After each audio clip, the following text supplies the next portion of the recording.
नवरात्रि के 5वें दिन ध्यान किया जाता है माँ स्कंद माता का। अगर आप जीवन में अभय चाहते हैं, बुद्धि चाहते हैं, ज्ञान चाहते हैं, मोक्ष चाहते हैं, तो आपको माँ स्कंद माता का ध्यान करना चाहिए, उनका पूजन करना चाहिए, उनका व्रत करना चाहिए।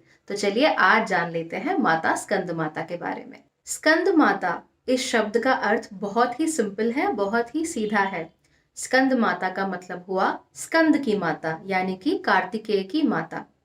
अगर आप माँ स्कंद माता की मूर्ति देखेंगे, उनकी कोई इमेज देखेंगे, तो उसमें वो आपको सिंह की सवारी करती हुई नजर आएंगी। इनके 4 हाथ हैं, जिसमें से 2 हाथों में इन्होंने अपने पुत्र कार्तिकेय को पकड़ा हुआ है। एक हाथ में कमल है और एक हाथ में अभय मुद्रा होती है, जिससे कि वो हमें अभय प्रदान करती हैं अपने भक्तों को। ऐसा माना जाता है कि अगर आपने माँ स्कंद माता की पूजा कर ली, तो आपने भगवान कार्तिकेय की भी पूजा कर ली, क्योंकि भगवान कार्तिकेय हमेशा माँ स्कंद माता की गोद में ही बैठे होते हैं।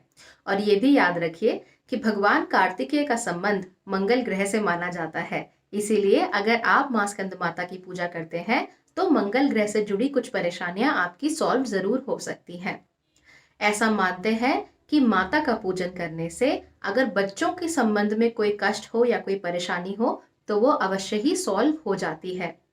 क्योंकि माँ बुद्धि देने वाली है, ज्ञान देने वाली है, इसीलिए ऐसा भी माना जाता है कि महाकवि तुलसीदास के ऊपर भी माँ स्कंद माता की ही कृपा थी। यूं तो भगवान कार्तिकेय का संबंध हम मार्स यानी कि मंगल ग्रह से मानते हैं, लेकिन माँ स्कंद माता का जो संबंध है वो माना जाता है बुध ग्रह के साथ, यानी कि मरकरी के साथ, और इसके साथ साथ ही हमारे विशुद्धि चक्र के साथ। विशुद्धि चक्र हमारे शरीर का 5वां चक्र होता है, जो कि हमारी वाणी को हम क्या कहते हैं, किस तरीके से अपने आप को एक्सप्रेस करते हैं, इन सब चीजों को कंट्रोल करता है।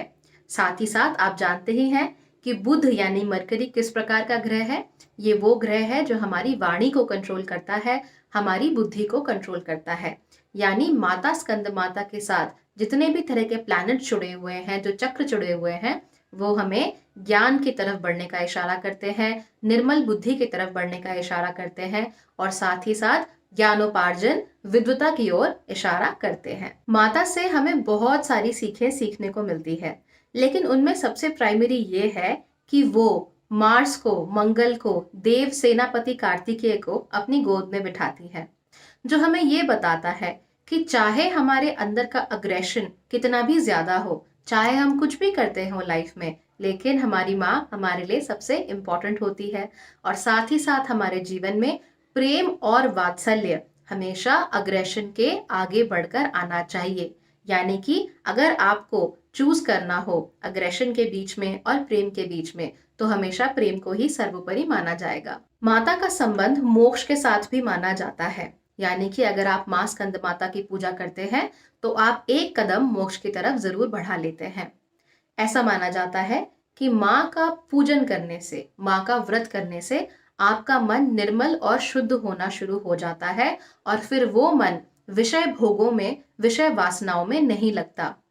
यूं तो माता का पूजन करने से आपको मटीरियलिस्टिक प्लेजर्स भी मिल सकते हैं, यानी कि अगर आप कोई मटीरियल चीज चाहते हैं, कोई कंजम्पशन वाली चीज चाहते हैं, आपकी कोई इच्छा है किसी चीज को पाने की, तो वो तो माता पूरा कर देती हैं, लेकिन मोस्टली वो आपको मोक्ष का वरदान देती हैं। यानी कि आप संसार में रहते तो जरूर है, सांसारिक सुख सुविधाओं का भोग भी जरूर करते हैं, लेकिन आपका मन कभी भी उनमें लिप्त नहीं होता। और क्योंकि मन लिप्त नहीं होता, इसीलिए मन हमेशा निर्मल रहता है, मन हमेशा स्वच्छ रहता है। एक बार हमारा मन अगर विषय वासनाओं से दूर होना शुरू हो गया, अगर विषय भोगों से दूर होना शुरू हो गया, तो उसके बाद हमें एक परम आनंद की, परम सुख की प्राप्ति होती है।